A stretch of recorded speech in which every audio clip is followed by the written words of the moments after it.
Ladies and gentlemen, this is not a drill. It's the B.O.B. bounce.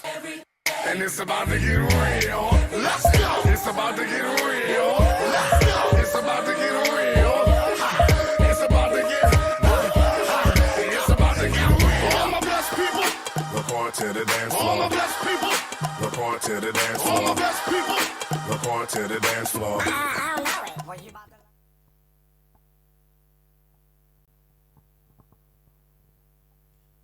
Je vais lire au nom du Seigneur. Béni soit l'homme qui fait confiance à l'Éternel et qui place son espérance en lui. Il ressemble à un arbre planté près de l'eau et qui, étend ses racines vers le cours d'eau, il ne s'aperçoit pas de la venue de la chaleur et son feuillage reste vert. Lors d'une année de sécheresse, il ne redoute rien et il ne cesse pas de porter du fruit. Amen. Bien-aimé, lorsque tu rencontres des difficultés, vers qui portes-tu ta confiance? Est-ce que c'est vers un oncle? Vers une tante? Vers un ami? Non, ce sont des hommes comme toi. Et tôt ou tard, tu seras déçu. Mais si tu places ta confiance en l'Éternel, lui ne te décevra jamais. Parce que c'est l'ami fidèle. Celui qui est là avec nous en tout temps et en toutes circonstances. Et ce, malgré nos écarts de conduite, il est toujours là. Il nous observe, il nous regarde, il nous relève lorsqu'on tombe. Voilà pourquoi, bien-aimés, lorsque nous rencontrons des difficultés, ne nous tournons pas vers un homme, mais tournons-nous plutôt vers le roi des rois. Tournons-nous vers un Dieu qui nous aime, un Dieu qui a été prêt à se sacrifier, un Dieu qui a racheté nos péchés sur la croix. Donc il faut que nous lui fassions confiance. Il faut que nous lui donnions accès à notre vie. Parce que si on ne lui donne pas accès, il ne pourra pas agir. Il faut que nous lui disions, Seigneur, j'ai besoin de toi. Que nous lui disions, Seigneur, voici mes fardeaux. Tu as dit toi-même, venez à moi, vous tous qui êtes fatigués et chargés, et je vous donnerai du repos. Mais si tu es chargé, bien-aimé, et que tu ne lui donnes pas tes fardeaux, comment tu veux qu'il puisse t'aider? Donc, bien-aimé, lorsque aujourd'hui nous rencontrons des problèmes, il faut qu'on se dise une chose. Nous avons un Dieu qui est capable. Un Dieu qui est capable de nous sortir de toute situation. Un Dieu qui est capable de nous relever lorsque nous tombons. Oui, bien-aimé, il faut que nous lui fassions confiance. Il faut que nous lui donnions accès à notre vie. Voilà pourquoi, bien-aimé, aujourd'hui, ce qu'on va faire, c'est que on va faire une petite prière pour demander au Seigneur de pouvoir avoir accès à notre vie, de lui donner la permission d'agir dans nos vies. Donc, bien-aimés, ensemble, nous prions afin de donner au Seigneur l'accès à notre vie. Éternel des armées, Père de gloire, merci Seigneur. Merci Seigneur pour mon frère. Merci Seigneur pour ma sœur qui est ici en ce lieu aujourd'hui, Seigneur. Merci Seigneur pour ce rappel, Seigneur. Car Seigneur, la parole déclare, maudit soit l'homme qui se confie en l'homme. Oh oui, Père, se confier en l'homme, Papa, nous aurons toujours des déceptions. Père, voilà pourquoi aujourd'hui, nous venons, Papa, de donner accès, Seigneur, à nos vies. Nous te donnons l'autorisation d'agir dans nos vies, Papa, car tu es le Dieu de l'impossible. Tu es le Père aimant. Tu es l'ami fidèle, Papa. Viens, Papa, viens agir dans nos vies. Viens prendre le contrôle de notre être tout entier. Viens diriger nos vies, Papa, afin que ce ne soit plus nous qui vivions, mais que ce soit toi qui vives au travers de nous. Oh oui, Père de gloire, lorsque toi tu vis au travers de nous, Papa, tout est changé, tout est transformé. Voilà pourquoi, Papa, aujourd'hui, Papa, nous te donnons, Seigneur, l'entier contrôle de nos vies, afin que toi seul puisses en être le maître. Gloire et louange à toi, Seigneur Jésus. Ainsi t'ai-je prié. Amen. Chantons-le combien Dieu est grand, et tous verront combien Dieu est grand, combien Dieu est grand.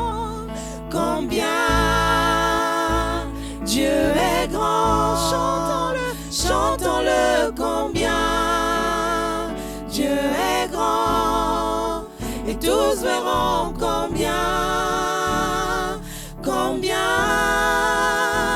Dieu est grand.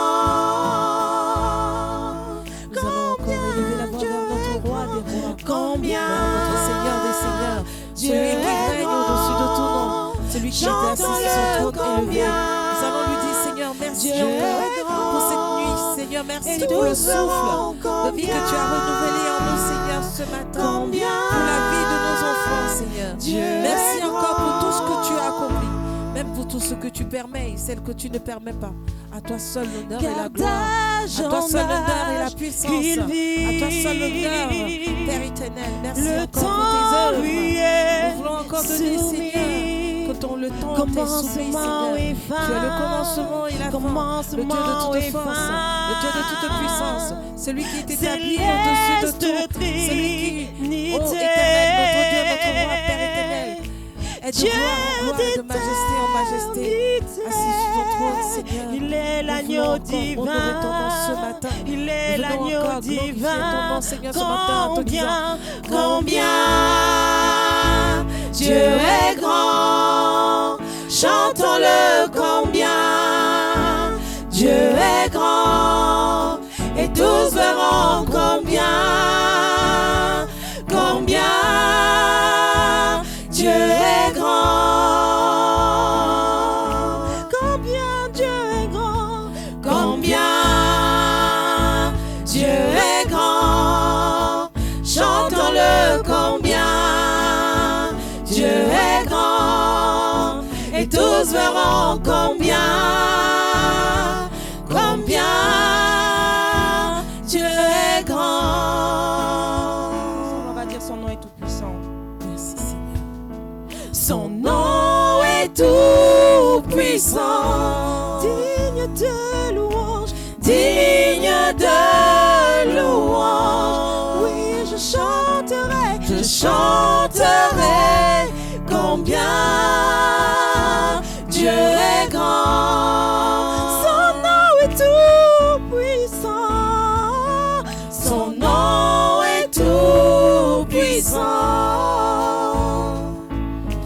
digne de louange. Seigneur, ton nom est tout Je puissant. Tu es digne de louange, Seigneur. combien Nous voulons encore chanter à la gloire Dieu de ton nom, est Seigneur, ce grand. matin.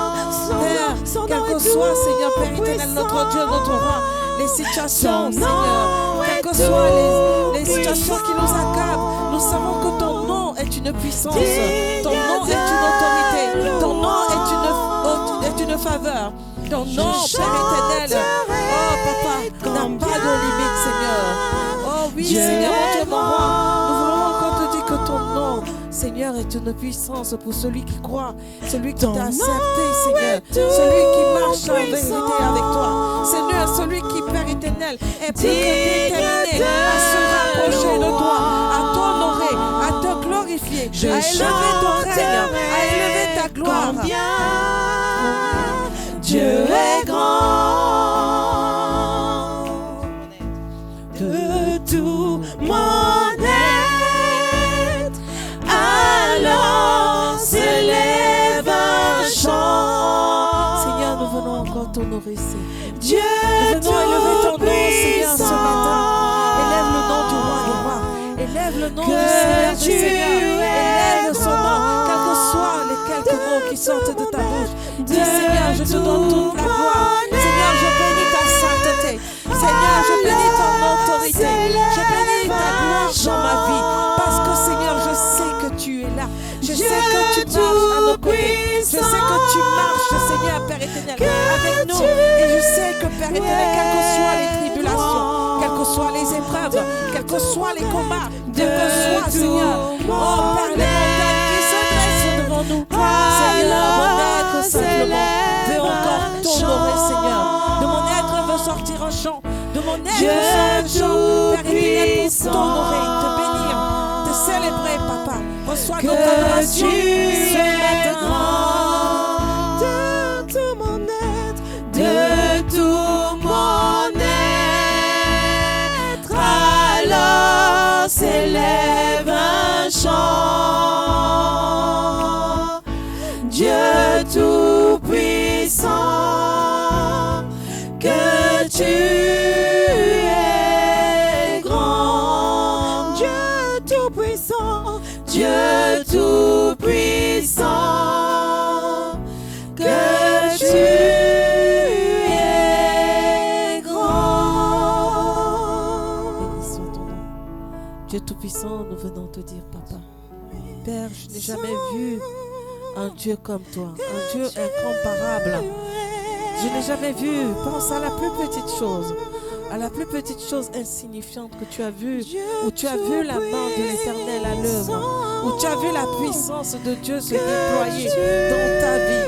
Lorsque tu regardes à ta vie, lorsque tu regardes à toute situation que tu as traversée jusqu'aujourd'hui, lorsque tu regardes à des événements qui sont arrivés dans ta vie, lorsque tu regardes à toutes sortes, Père, d'épreuves que tu as dû faire face, même dans la joie, des choses bonnes que tu as pu vivre, tu vois la main du Seigneur.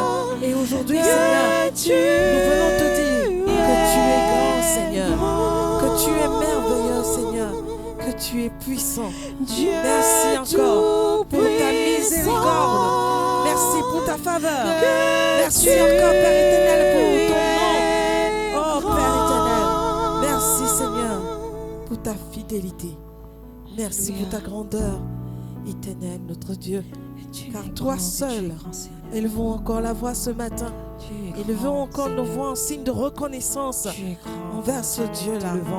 De milliers de choses arrivent dans la nuit. De milliers de choses nous se passent dans le quotidien de nos jours. Mais ce Dieu-là, c'est un Dieu de vérité. C'est un Dieu de puissance. C'est un Dieu qui n'a pas de limite. Là où l'homme dit les choses ne sont pas possibles, lui, il dit toutes choses sont possibles à celui qui croit, à celui qui règne, à celui qui est éternellement dans sa présence, à celui qui demeure fidèle à ses côtés. Il croit, il demeure ferme dans sa marche. Alors tu vas encore dire, Seigneur, nous voici devant toi. Merci, Père éternel. Béni soit, Seigneur. Nous reconnaissons, Seigneur, que tu peux tout et que rien ne t'est impossible. Que rien ne t'est impossible, Seigneur. Nous voulons simplement, Seigneur, voir encore ta gloire se manifester. Nous venons encore voir ta gloire. Que tu Et nous peux déclarons encore, Seigneur, tout, que ta gloire se manifeste dans nos cœurs, et que dans nos vies, rien dans nos pensées. n'est impossible. Seigneur, fais-moi voir ta gloire. Seigneur, fais-nous voir ta gloire. Oh éternel, notre Dieu. Seigneur, Tu connais les cœurs, fais-moi tu connais les douleurs, tu connais les pleurs de ton peuple, Seigneur, mon Dieu, mon roi. Tu connais, Papa, la souffrance, tu connais, oh Père éternel, mon Dieu, mon roi, les situations. Ta gloire. Seigneur, fais-nous voir ta gloire. Seigneur, Seigneur, fais-moi voir ta gloire. Encore, Seigneur, je veux voir ta gloire. Seigneur, fais-moi voir ta gloire. Oui, Seigneur. Seigneur, fais-moi voir ta gloire. Seigneur, fais-moi voir ta gloire. Seigneur, fais-moi voir ta gloire. Seigneur, fais-moi voir ta gloire. Je reconnais que tu peux tout et que rien ne t'est impossible. Je reconnais que tu peux tout et que rien ne t'est impossible. Seigneur, Seigneur, fais-moi voir ta gloire. Seigneur, fais-moi voir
pour ce que tu permets et même pour ce que tu ne permets pas.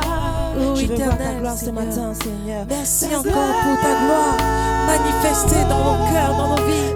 Merci encore pour ta gloire manifestée, Seigneur, autour de nous. Seigneur, merci pour ta gloire. Même dans le tombeau, Seigneur, tu t'es glorifié. Même dans, Père éternel, l'ignorance, Seigneur, tu t'es glorifié. Oui, Papa, nous venons encore te dire merci. Seigneur. Merci, Jésus. Merci pour la gloire de ton nom. Seigneur, fais-moi voir ta gloire, ta gloire, ta gloire. Seigneur, Seigneur, fais-moi voir ta gloire.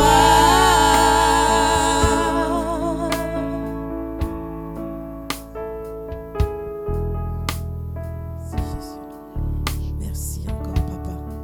Seigneur, pour la gloire de ton nom, Papa. Tu vas dire, Seigneur, je n'ai que toi seul avec qui me tourner. Je n'ai que toi seul avec qui m'appuyer. Je n'ai que toi seul, Seigneur. Toi seul connais mon cœur. Toi seul connais mon être tout entier. Toi seul me connais. Seigneur, je peux parler à des milliers de personnes. Je peux parler à des personnes autour de moi. Mais toi seul connais mon cœur. Toi seul connais toutes choses dans ma vie, Seigneur. Alors, éternel mon Dieu, je veux simplement te dire ce matin, je veux m'approcher de toi. Je veux encore connaître la profondeur, la hauteur, Seigneur, de ton amour pour moi. Je veux encore te découvrir, Seigneur, par la gloire de ton nom, par la puissance de ton nom, par l'autorité suprême que tu es, par la miséricorde, Seigneur, que tu manifestes chaque jour dans nos vies, Seigneur, par la présence de ton Esprit Saint, Père éternel, qui envahit, Seigneur, nos vies, qui dirige nos vies. Éternel, je veux m'approcher de toi. Je veux encore me rapprocher plus de toi. Que, Père éternel, la chair se taise, mais que ton esprit croisse en nous. Que ton esprit dirige nos cœurs. Que ton esprit dirige nos vies. Que ton Esprit Saint, Père éternel, conduise, Père éternel, tout chemin que nous empruntons. Seigneur, que ton Esprit Saint alimente. Par ta puissance, tu agis. Par ta puissance, tu délivres. Par ta puissance, tu opères. Par ta puissance, Seigneur, tu guéris. Par ta puissance, Seigneur, tu incarnes la vérité puissante. Éternel, merci encore. Béni soit ton Saint-Nom. Merci pour tes œuvres. Merci pour la gloire de ton nom qui est déployée dans la vie de ton Église, sur ton peuple, Seigneur, ce matin. Sur ceux qui sont connectés, Éternel, notre Dieu, nous te bénissons, Seigneur, et nous célébrons par notre louange, par nos acclamations, Éternel, notre Dieu, car nous rentrons encore, Seigneur, nous allons encore entrer dans un temps de louange, Éternel, notre Dieu. Que ton nom résonne dans ce lieu. Si tu veux te tenir debout, nous allons rentrer dans la louange. Merci Jésus. Que ton nom résonne en ce lieu, Jésus, Jésus, que ton nom résonne en ce lieu. Que ton nom résonne en ce lieu. Ce lieu, ça peut être toi. Que ton nom résonne en ce lieu. Merci Seigneur. Que ton nom résonne en ce lieu. Jésus, Jésus, que ton nom résonne en ce lieu. Que ton nom résonne en ce lieu. Que ton nom résonne en ce lieu. Oh oui Jésus, que ton nom résonne en ce lieu. Jésus, que ton nom résonne Que les en ce murs, lieu. Que les murs tremblent au son de nos louanges, alors que nos voix s'unissent à celles des anges. Répands sur nous ton esprit, ta puissance. Oh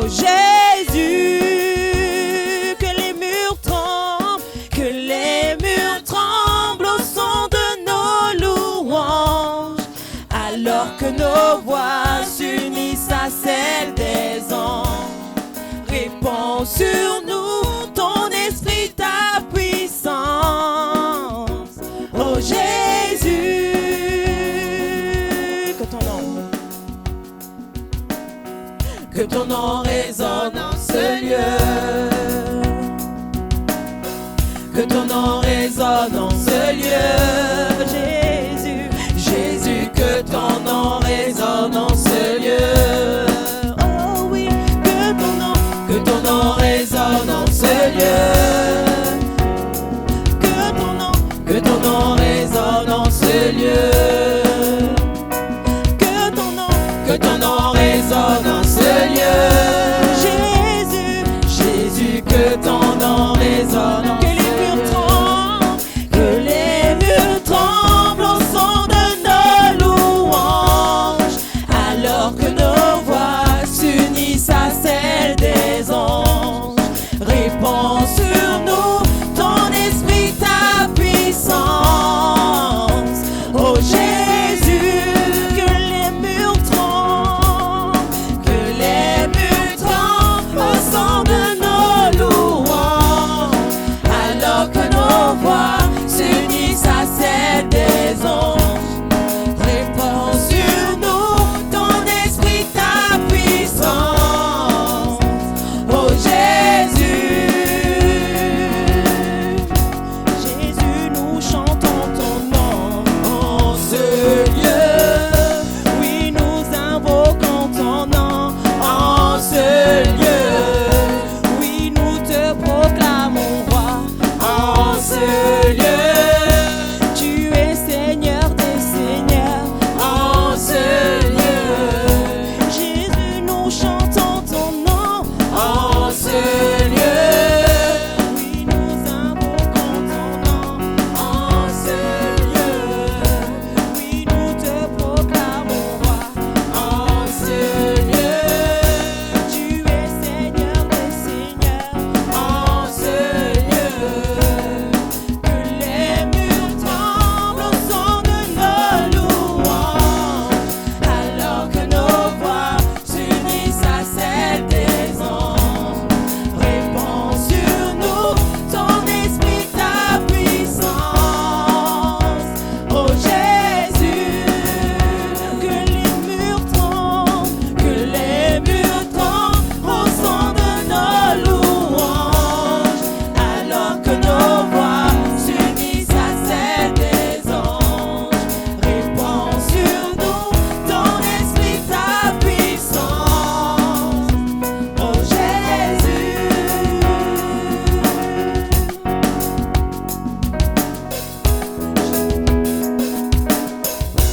En ce lieu, oui, nous invoquons ton nom. En ce lieu, oui, nous te proclamons roi. En ce lieu, tu es Seigneur des seigneurs. En ce lieu, oui, nous te chantons Jésus. En ce lieu, oui, nous invoquons ton nom. En ce lieu, oui, nous te proclamons roi. En ce lieu, tu es Seigneur des seigneurs. En ce lieu,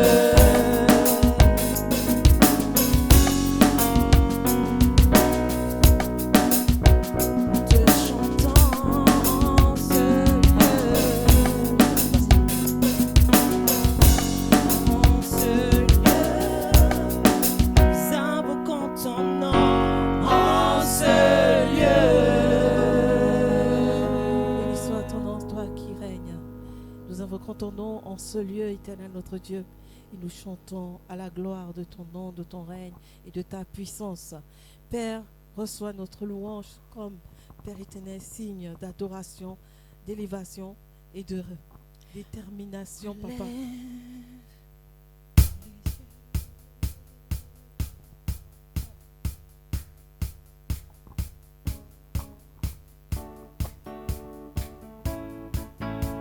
Nous allons encore louer notre Seigneur ce matin. Nous allons encore élever le roi des rois, acclamer la nouvelle Jérusalem.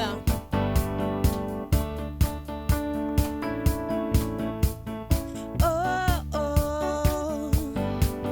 Relève les yeux et regarde loin. Voici venir celui qui vient.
l'autorité de Jésus-Christ de Nazareth. Merci encore, Seigneur, Père éternel. Bénis ces offrandes qui serviront pour l'avancement de ton œuvre. Éternel, mon Dieu, mon roi, je prie, Papa, que ces offrandes soient sanctifiées, soient sanctifiées, soient sanctifiées, soient sanctifiées par la puissance de ton nom. Merci encore, Seigneur.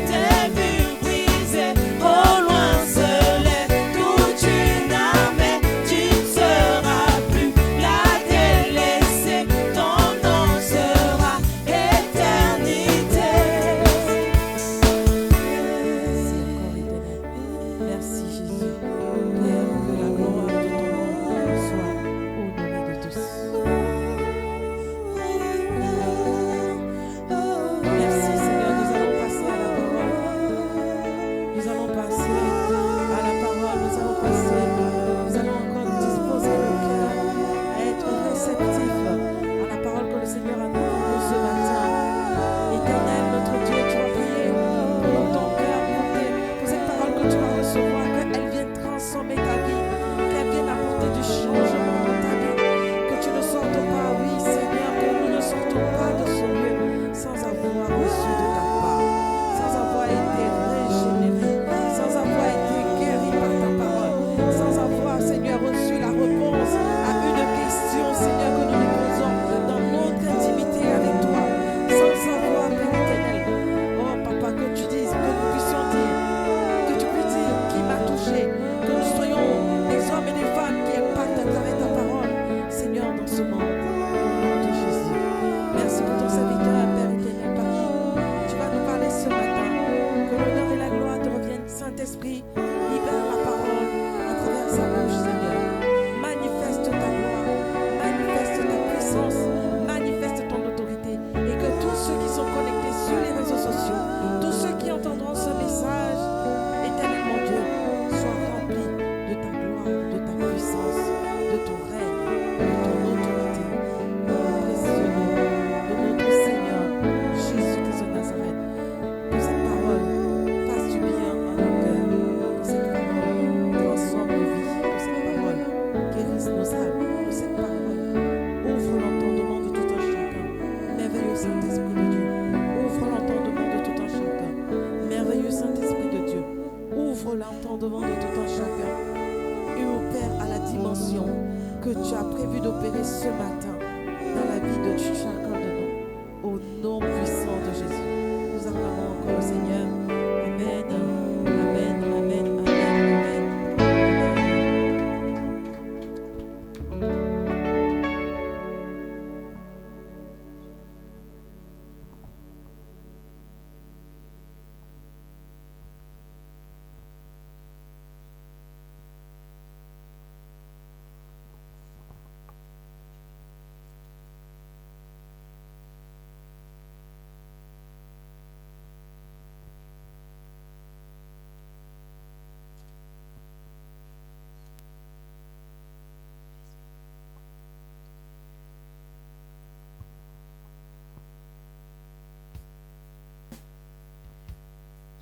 Tu es le Dieu qui était et qui vient.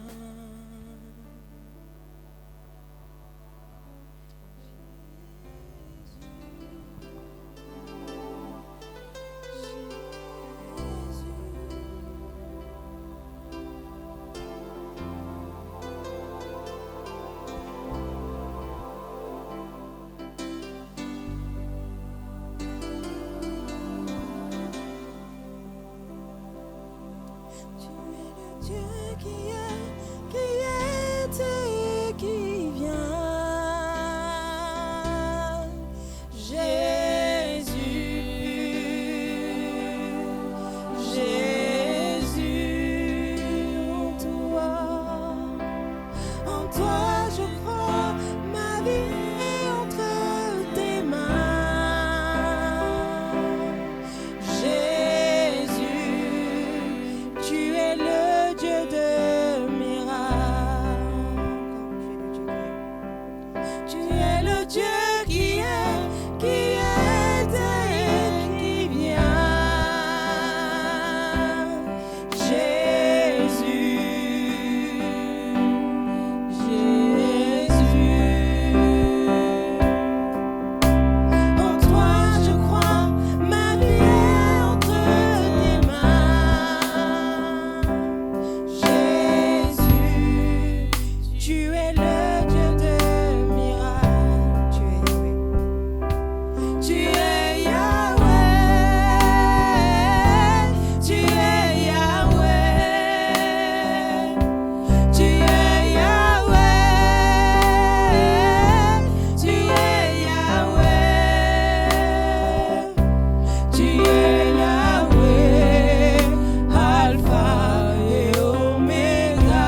déclares que c'est poussé par le Saint-Esprit que les hommes ont parlé de ta part. Seigneur, ce matin, j'aimerais de tout puissant Père que tu puisses prendre le plein contrôle par le canal de ton Esprit Saint de tout ce qui va être dit ce matin. Seigneur, que cette parole puisse fortifier, toucher, aider un homme, aider une femme, aider un jeune ce matin. Sois élevé, sois glorifié au milieu de nous par le canal de ton Esprit Saint, au nom puissant de Jésus que nous avons prié. Amen. Amen. Alors nous allons ouvrir nos Bibles dans le livre de Juges chapitre 15 à partir du verset 1. Juges au chapitre 15 à partir du verset 1. Je vais lire la parole de Dieu. Quelque temps après, à l'époque de la moisson des blés, Samson alla voir sa femme et lui porta un chevreau. Il dit: je veux entrer vers ma femme dans sa chambre. Mais le père de sa femme ne lui permit pas d'entrer. J'ai pensé, dit-il, que tu avais pour elle de la haine, et je l'ai donnée à ton compagnon. Est-ce que sa jeune sœur n'est pas plus belle qu'elle? Prends-la donc à sa place. Samson leur dit: cette fois, je ne serai pas coupable envers les Philistins si je leur fais du mal. Samson s'en alla. Il attrapa 300 renards, il prit des flambeaux, puis il tourna les renards queue contre queue, et mit un flambeau entre deux queues au milieu. Il alluma les flambeaux, lâcha les renards dans les blés des Philistins, et embrasa les tas de gerbes de blé sur le pied et jusqu'aux plantations d'oliviers. Les Philistins dirent: qui a fait cela? On répondit: Samson le gendre de Timien, parce que celui-ci lui a pris sa femme et l'a donnée à son compagnon. Et les Philistins montèrent et ils la brûlèrent, elle et son père. Samson leur dit: est-ce ainsi que vous agissez? Je ne cesserai qu'après m'être vengé de vous. Il les battit en leur infligeant une grande défaite. Puis il descendit et se retira dans la caverne du rocher d'Étam. Alors les Philistins se mirent en marche en Juda et s'étendirent jusqu'à Léchi. Les hommes de Juda dirent: pourquoi êtes-vous montés contre nous? Ils répondirent: nous sommes montés pour lier Samson afin de le traiter comme il nous a traités. Sur quoi 3000 hommes de Juda descendirent à la caverne du rocher d'Étam et dirent à Samson: ne sais-tu pas que les Philistins dominent sur nous? Que nous as-tu donc fait? Il leur répondit: je les ai traités comme ils m'ont traité. Ils lui dirent: nous sommes descendus pour te lier afin de te livrer entre les mains des Philistins. Samson leur dit: jurez-moi que vous ne me tuerez pas. Ils lui répondirent: non, nous voulons seulement te lier et te livrer entre leurs mains, mais nous ne te ferons pas mourir. Et ils le lièrent avec les deux cordes neuves et le firent sortir de la caverne. Lorsqu'il arriva à Léchi, les Philistins poussèrent des cris à sa rencontre. Alors l'Esprit de l'Éternel le saisit, les cordes qu'il avait au bras devinrent comme de lin brûlé par le feu, et ses liens tombèrent de ses mains. Il trouva une mâchoire d'âne fraîche, et il étendit sa main pour la prendre, et il en tua 1000 hommes. Et Samson dit: avec une mâchoire d'âne, un monceau, 2 monceaux, avec une mâchoire d'âne, j'ai tué 1000 hommes. Quand il eut achevé de parler, il jeta de sa main la mâchoire et l'on appela ce lieu Ramath-Léchi. Amen. En fait, c'est l'histoire de Samson. Samson était poursuivi par ses ennemis. Et Samson avait une femme il avait pris pour épouse une femme qui était de la famille des Philistins. Et en ce temps, les Philistins dominaient puissamment sur Israël. Qui est Samson? Samson est celui qui a commencé la guerre contre les Philistins. Vous devez savoir une chose, Samson est celui qui a commencé la guerre contre les Philistins et David est celui qui a achevé la guerre contre les Philistins. Qui est Samson? Samson était un Nazaréen. C'est-à-dire il ne buvait pas les produits de la vigne. C'est-à-dire c'était quelqu'un qui ne buvait pas du vin ou qui ne prenait pas des raisins. Qui est Samson? Samson était un homme dont la force reposait sur ses 7 tresses. Samson avait 7 tresses et sa force reposait sur ses 7 tresses. Nous le savons tous. Qui est Samson? Samson était consacré à l'Éternel dès le ventre de sa mère. Pour ceux qui ne savent pas, lorsque vous étudiez l'histoire de Samson, le père de Samson s'appelait Manoah. Et la femme de Samson, la mère de Samson autant pour moi, donc la mère de Samson, la femme de Manoah, était stérile. Elle ne faisait pas d'enfant. Et un jour, pendant qu'elle était en train de s'occuper des affaires de la vie de sa famille, un ange va apparaître à la mère de Samson. Et un ange va lui donner des recommandations. Elle va lui dire que Samson, le rasoir ne passera pas sur sa tête parce qu'il était consacré dès le ventre de sa mère. Et Samuel aussi, c'était la même chose. Le rasoir ne passait pas sur sa tête. C'était un Nazaréen. Et Samson ne prenait pas les produits de la vigne. C'est-à-dire que tout ce qui est raisin, tout ce qui est vin, il ne devait pas prendre ça.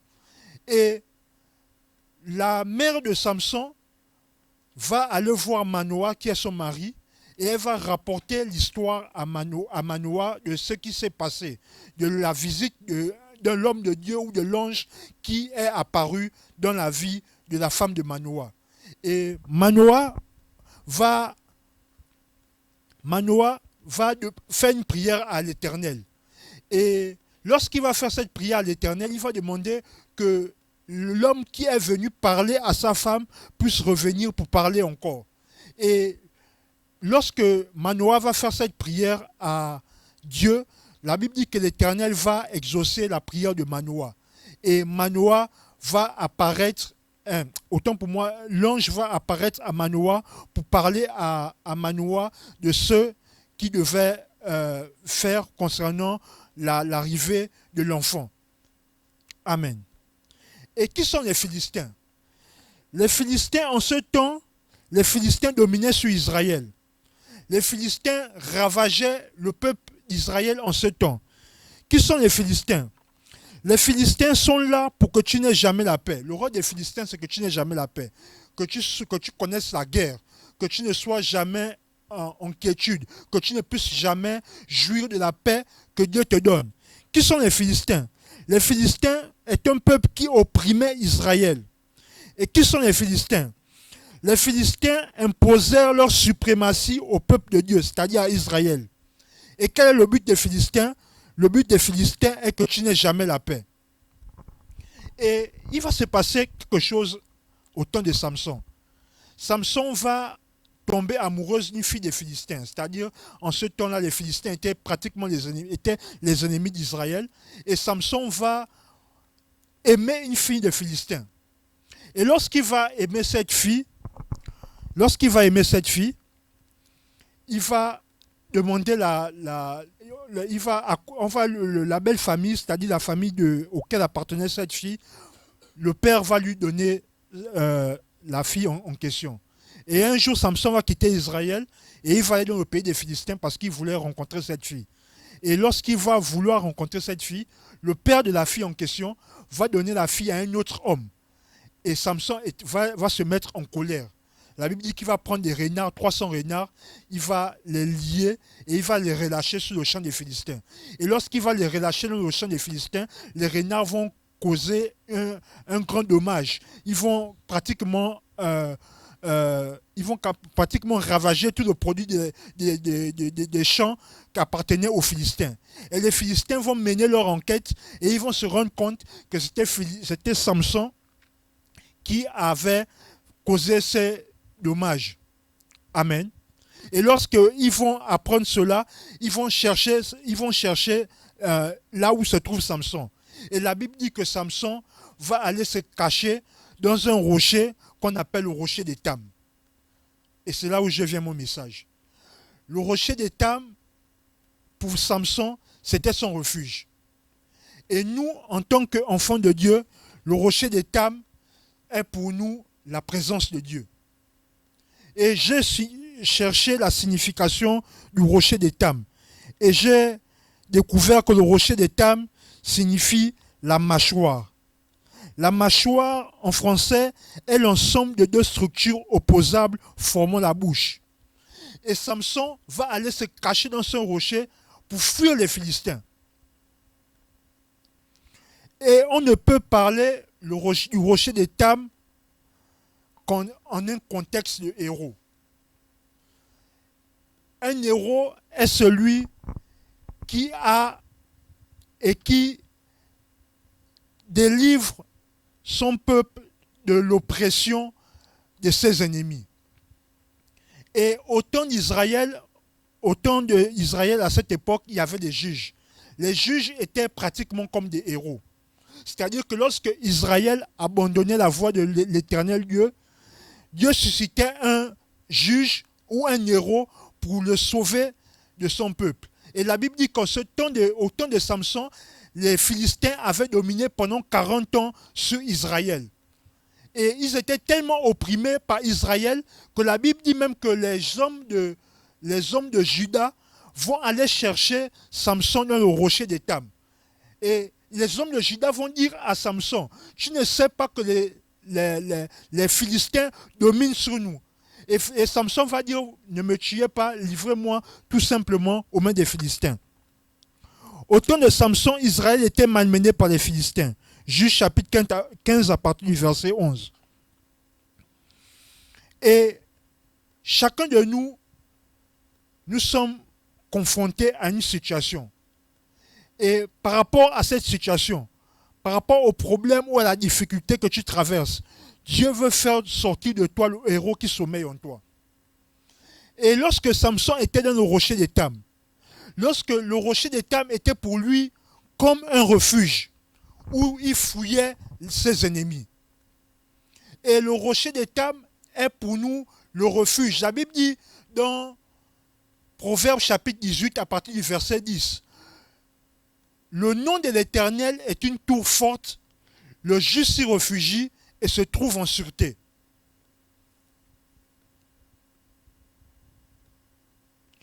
En chacun de nous sommeille un héros. Et cet héros a besoin juste d'être confronté face aux Philistins pour sortir le meilleur de lui. Amen.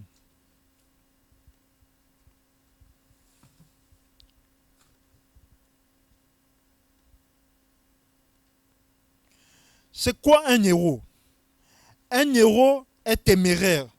Les héros prennent seuls leur destin en main. Il y a des personnes qui ont besoin juste un petit peu de s'approcher de Dieu. Parce que chacun de nous, nous avons une semaine, 7 jours. Chacun de nous, nous avons 24 heures. Mais ce que tu fais de tes 24 heures, ce que tu travailles dans le secret, c'est-à-dire ta vie en tant que dans le monde, dans la vie spirituelle, c'est-à-dire ta vie de méditation, ta vie de prière, si possible ta vie de jeûne, est ce qui fait en sorte que tu puisses faire ressortir le héros qui se trouve en toi. Et la première chose que le rocher d'Étam fera sortir en toi, c'est ta manière de parler. Samson, lorsque les Philistins étaient en train de le chercher, lorsqu'il était dans le rocher d'Étam, Samson n'avait pas peur. Samson a changé son langage. Il a même dit à ses frères, les judaïstes, c'est-à-dire la tribu de Juda, il a dit, livrez-moi entre les mains des Philistins, ne me tuez pas. Livrez-moi seulement entre leurs mains. Donc lorsque tu es confronté à une situation, quelle est ta manière de parler? Lorsque la maladie arrive, c'est-à-dire que tu as peut-être un mot de ventre, est-ce que tu dis je souffre du mal de ventre, ou bien tu dis je suis guéri? Lorsque tu es dans les problèmes de précarité, de pauvreté financière, tu sens que financièrement c'est chaud, ça ne va pas. Est-ce que tu dis ça va aller, je vais m'en sortir, ou bien tu dis là, cette fois-ci je vais mourir financièrement, je ne pourrai pas m'en sortir? Quelle est ta manière de parler? Et le rocher d'Étam change notre perspective et notre manière de parler. Samson, lorsqu'il était dans le rocher d'Étam, il était en train de se ressourcer. Il était en train de recharger les batteries. Il n'avait pas peur. Il était même prêt à être livré par ses frères entre les mains des Philistins. La manière de parler.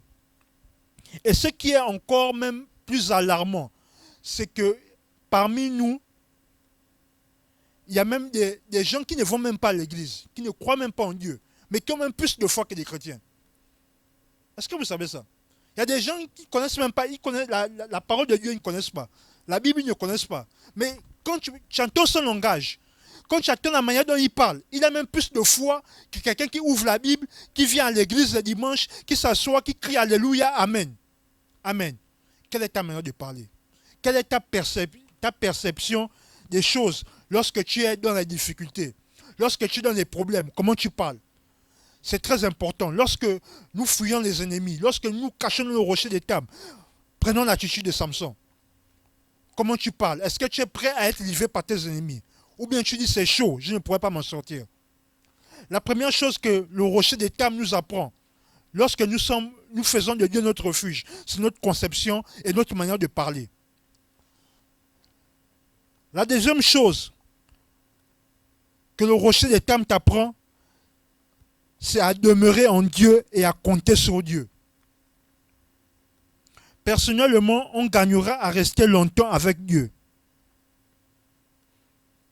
La Bible dit, fais de l'Éternel tes délices et il te donnera ce que ton cœur désire.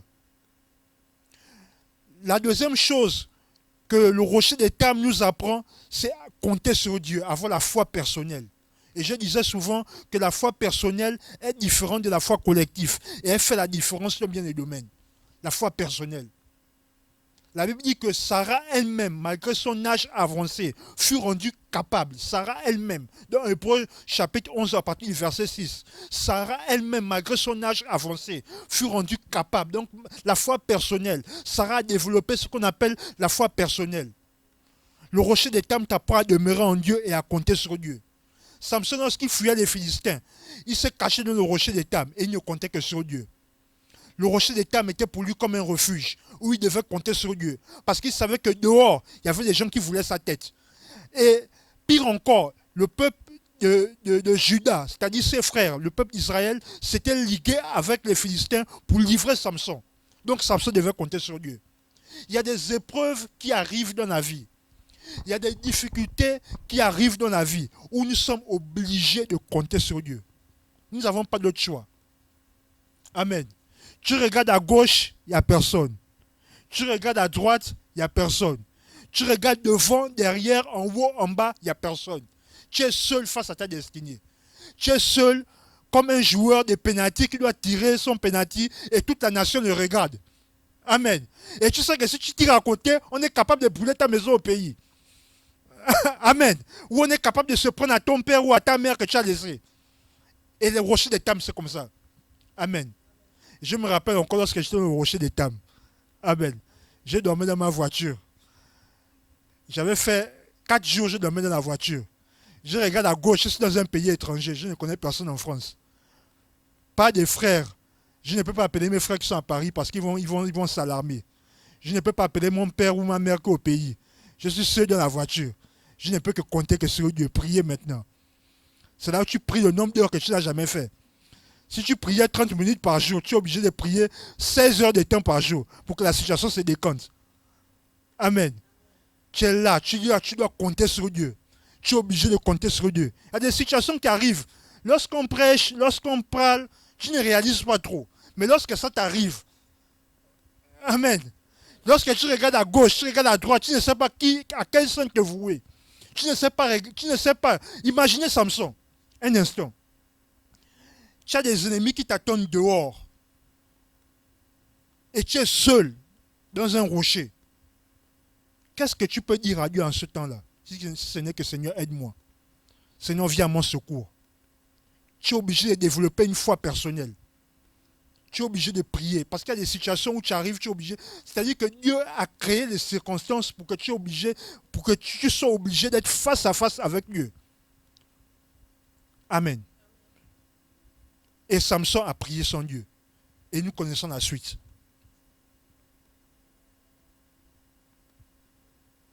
Et le rocher d'étable t'apprend à compter sur Dieu. Un homme ou une femme qui reste avec Dieu est toujours en avance sur son temps. C'est-à-dire avant que les réseaux sociaux ne soit informé d'une nouvelle, avant que France 24, Euronews, RFI soient informés d'une nouvelle, Dieu est capable de te donner la nouvelle parce que tu es avec lui. Dieu est capable de t'informer par rapport à telle situation, par rapport à tel événement qui se passe dans le monde. Qu'est-ce qui va arriver? Troisièmement, le rocher d'Étam est un lieu de refuge pour fuir les Philistins. Proverbe 18 au verset 10, la Bible dit « Le nom de l'Éternel est une tour forte, le juste s'y réfugie et se trouve en sûreté. » Dans l'Ancien Testament, le rôle des Philistins est que tu n'aies jamais la paix. La paix, autant pour moi. Les Philistins veulent nous humilier. Goliath était un Philistin. Et la Bible dit que Goliath terrorisait Israël. Au temps de David, Goliath a fait pendant 40 jours, il terrorisait Israël. La Bible dit que matin et soir, il s'avançait devant l'armée du peuple d'Israël et il les terrorisait. Et c'est juste un homme qui s'appelait David, un jeune homme, autant pour moi, qui était pratiquement adolescent, 17 ans. Il s'approche de Goliath et il parle avec ferveur devant Goliath. Et il va terrasser Goliath avec un lance-pierre. Donc le rocher d'Étam est un lieu de refuge pour fuir les Philistins. Observez l'attitude de Samson. La Bible dit que Samson va sortir du rocher d'Étam. Et quand il va sortir de ce rocher, il va terrasser 3000 Philistins. Observez le rocher d'Étam. Observez autant pour moi Samson. Il bâtit les Philistins dos et ventre. Il sait qu'il est recherché dans tous les pays des Philistins, dans tout Israël. Mais il se cache dans le rocher d'Étam pour être reformé, pour que Dieu lui charge des batteries. Quand un Samson sort du rocher d'Étam, il est encore plus glorieux. Car Dieu te relève, devant le peuple d'Israël, et Dieu te révèle devant tes ennemis qui sont les Philistins. Donc le rocher d'Étam te révèle devant le peuple d'Israël, et le rocher d'Étam te révèle devant tes ennemis qui sont les Philistins. Deux choses. Quatrièmement, le rocher d'Étam te révèle ta vocation. Matthieu chapitre 4, à partir du verset 17 à 20, c'est l'histoire de la vocation de Pierre. C'est l'histoire de Pierre qui était pécheur et qui aura la vocation de suivre Dieu. Le rocher d'Étam te révèle ta vocation. Samson, lorsqu'il est né, lorsque l'ange est venu parler à Manoah et sa femme, le but de Samson, c'était de commencer à faire la guerre aux Philistins, à riposter contre les Philistins. C'était ça le but ultime de Samson. Pourquoi Samson est venu sur la terre? Son but, c'était de commencer à faire la guerre contre les Philistins. Parce qu'en ce temps, les Philistins opprimaient beaucoup Israël. Et la vocation, c'est ta vraie vie. Un grand homme disait, ton métier, c'est ce qui te fait vivre. Mais ta vocation, c'est la chose pour laquelle tu peux mourir. Je reprends. Ton métier, c'est ce qui te fait vivre. Mais ta vocation, c'est la chose pour laquelle tu peux mourir. Donc la vocation peut devenir plus tard un métier. Et il y a beaucoup de personnes qui ont des métiers, mais qui n'ont pas de vocation. Un médecin qui fait la médecine pour l'argent, ça c'est un métier. Mais un vrai médecin, même s'il n'y a pas d'argent, lors d'une opération, il t'a sauvé la vie, il est content. Il est heureux, parce que c'est sa vocation. Un avocat, même s'il affronte des multinationales et il gagne son procès, il est heureux, parce que c'est sa vocation. Et beaucoup parmi nous, nous avons des métiers, mais peu parmi nous, nous avons des vocations. La vocation de Samson, c'était de détruire les Philistins. C'était ça sa vocation, c'était ça son but. Et j'aimerais poser la question à quelqu'un ce matin. Quelle est ta vocation? Est-ce que ta vocation est ton métier? Quelqu'un qui fait la médecine pour l'argent, mais il va tuer les patients. Et beaucoup parmi nous, peu parmi nous, nous avons des vocations, mais beaucoup parmi nous, nous avons des métiers. Pierre, dans Matthieu chapitre 4, à partir du verset 17 à 20, était un pécheur. C'était ça son métier. Mais lorsque Jésus l'appelle au ministère, Jésus-Christ lui dit que tu ne seras plus pêcheur de poissons, tu seras maintenant pêcheur d'hommes. Donc c'était maintenant sa vocation. Et lorsque vous lisez, même dans les anciennes Bibles, comme dans la version 8 secondes, vous allez voir, c'est écrit vocation de Pierre. Vocation de Pierre. Parce que sa vocation, c'était maintenant de ne plus pêcher les poissons, mais de pêcher les hommes. Amen. Tu peux faire des études dans un domaine et ce domaine peut devenir ta vocation. Ce domaine peut devenir ton métier et ta vocation. Mais beaucoup parmi nous, nous faisons des choses pas forcément par amour, pas forcément par vocation, mais par métier, juste pour avoir l'argent. Et lorsque quelqu'un vit pour un métier, c'est l'une des personnes ou l'une des personnes les plus tristes ou les plus malheureuses. Parce que ce n'est pas sa vocation, ce n'est pas la chose pour laquelle Dieu l'a créé ou Dieu l'a envoyé sur la terre.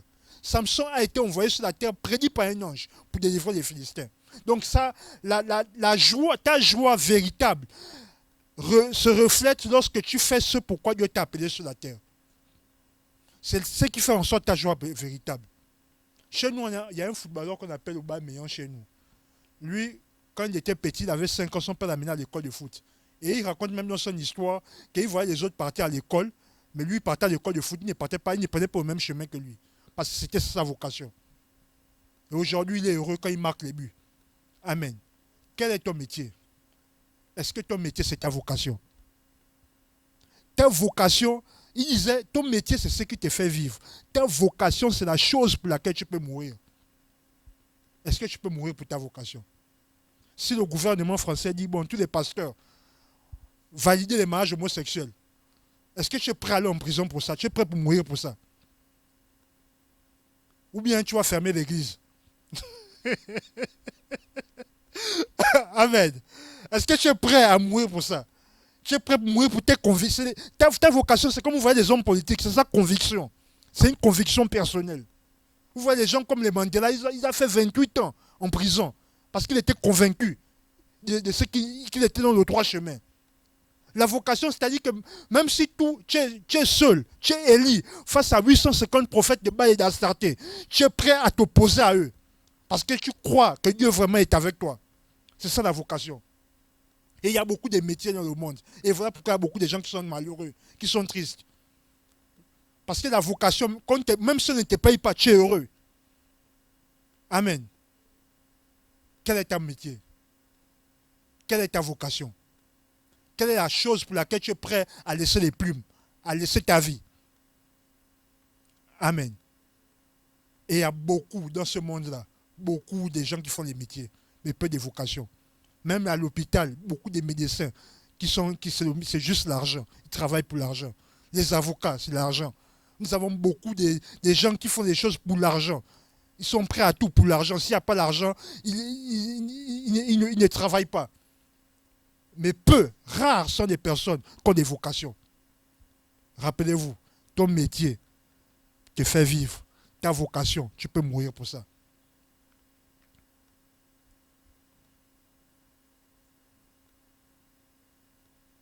Réussir dans la vie, ce n'est pas seulement devenir architecte, médecin, mais c'est avoir une vocation. Voilà pourquoi il y a des personnes, lorsqu'ils cuisinent un plat, il est cuisinier, il est content du plat qu'il a cuisiné. Même s'il est médecin, il est cuisinier 3 étoiles, il est heureux parce que c'est sa vocation. La vocation, c'est ce qui te fait vivre. Quelle est la chose, je ne sais pas si quelqu'un me comprend ce matin, quelle est la chose pour laquelle tu peux vivre, que tu peux mourir, tu peux laisser ta vie? Quelle est cette chose-là? Est-ce que c'est l'évangile? Est-ce que c'est quoi? Pour d'autres, c'est le football. Pour d'autres, c'est quoi? La médecine. Pour d'autres, c'est être ingénieur en aéronautique. Pour d'autres, c'est comme Samson, il était prêt à laisser sa vie pour les Philistins. Il était prêt à mourir pour les Philistins. Et il est même mort avec les Philistins. Et lorsque vous voyez la mort de Samson, la Bible dit qu'on avait crevé les yeux. Et il est resté dans un endroit où les Philistins étaient en train de festoyer. Les Philistins étaient dans la joie. Et il est mort avec les Philistins. C'était ça sa vocation. Il était venu sur la terre pour commencer à opprimer les ennemis qui opprimaient le peuple de Dieu. Amen. Est-ce que quelqu'un est béni ce matin? Ta vocation. la chose pour laquelle tu peux mourir, la chose pour laquelle tu vis. Gloire à Jésus.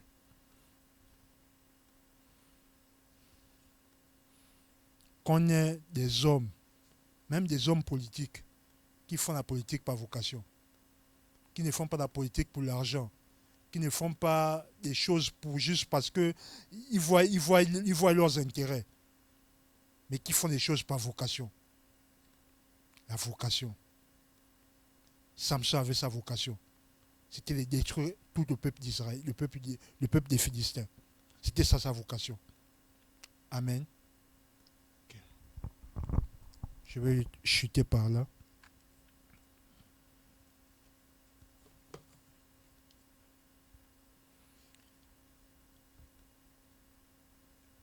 Grosso modo, le rocher d'Étam, c'est la présence de Dieu. Et voilà, la thématique, c'est le rocher d'Étam, mon refuge. Lorsque nous sommes oppressés par l'ennemi, lorsque nous sommes malades, lorsque financièrement ça ne va pas, lorsque nous traversons des difficultés, la présence de Dieu est cette chose qui nous rassure. La présence de Dieu est cette chose qui nous fortifie. La présence de Dieu est cette chose qui nous aide à avancer. Samson était dans le rocher d'Étam, était dans la présence de Dieu. Et il était en train de recharger les batteries pour se préparer aux défis à venir, pour se préparer aux défis qui devaient se présenter devant lui. Et ces défis, c'était les Philistins. Je ne sais pas quel est le Philistin qui fait face à toi ce soir. Je ne sais pas quel est le Philistin que tu traverses. Peut-être une maladie, peut-être maman qui est malade au pays, peut-être une difficulté financière, peut-être des problèmes, peut-être des difficultés, je ne sais pas ce que tu traverses. Mais si Samson s'est ressourcé dans le rocher d'Étam, si Samson s'est ressourcé dans la présence de Dieu, toi aussi ce matin, tu peux te ressourcer dans la présence de Dieu. Toi aussi ce matin, tu peux compter sur Dieu. La Bible que la main de l'Éternel n'est pas trop courte. La main de l'Éternel n'est pas trop courte pour nous aider à sortir des difficultés ou des situations auxquelles nous pouvons traverser. Amen. Je vais t'inviter là où tu es, tout simplement fermer tes yeux et nous allons prier.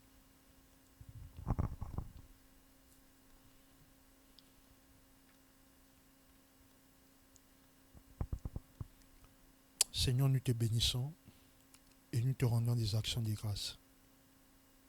Seigneur, nous sommes des hommes et toi tu es Dieu. Seigneur, tu connais les difficultés, les situations auxquelles nous faisons face. Ma prière de Tout-Puissant Père ce matin, que tu puisses aider un homme ce matin, que tu puisses aider une femme ce matin et que tu puisses nous fortifier pleinement. Seigneur, sans toi, nous ne sommes rien et sans toi, nous ne pouvons rien. Père, David pouvait dire que je lève mes yeux vers les montagnes, d'où me viendra le secours. Le secours nous vient de l'Éternel, toi qui as fait les cieux et la terre. Seigneur, au-delà d'une maladie, d'une difficulté financière, d'une précarité, d'un problème qui peut se lever dans nos familles ou dans nos vies, Seigneur, tu es capable d'agir et nous te savons capables d'agir. Et ma prière, c'est que tu puisses de Tout-Puissant Père nous ressourcer. Ma prière de Tout-Puissant Père, c'est que tu puisses nous aider. Ma prière, c'est que tu puisses nous faire sortir de cette situation. Sois élevé, sois glorifié au milieu de nous, au nom puissant de Jésus. Amen.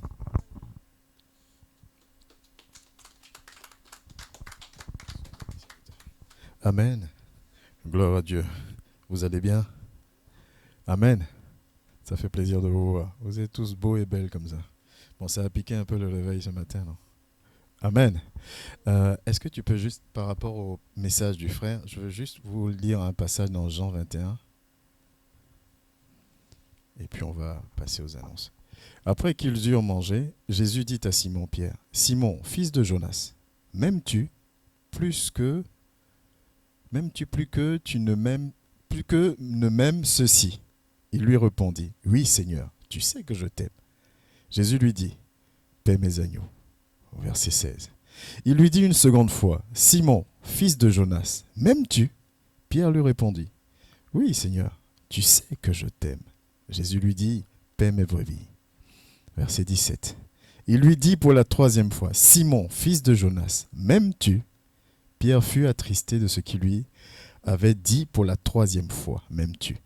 Et il lui répondit, Seigneur, tu sais toutes choses, tu sais que je t'aime. Jésus lui dit, paie mes brebis. Amen. C'est un passage que tout le monde connaît, n'est-ce pas?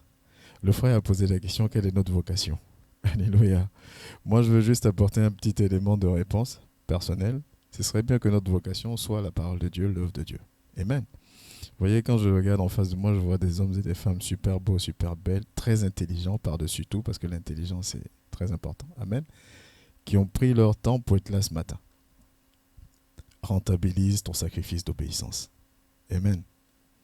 Rentabilise ton sacrifice d'obéissance. Si tu te lèves pour venir, ou que tu te lèves pour te connecter, pour les frères et sœurs qui sont en ligne, qu'il ne faut pas que j'oublie, rentabilise. Saisis un petit quelque chose et repars différemment ou chargé ou libéré, comme tu veux, le mot qui te convient le mieux du moment de culte. Amen. Parce que ce sont ceux-là que l'Éternel recherche. À 3 reprises, Dieu demande à Pierre, paie mes brebis, prends soin de mes brebis, supporte, sois déterminé, sois impliqué, fais-toi violence et avance avec moi.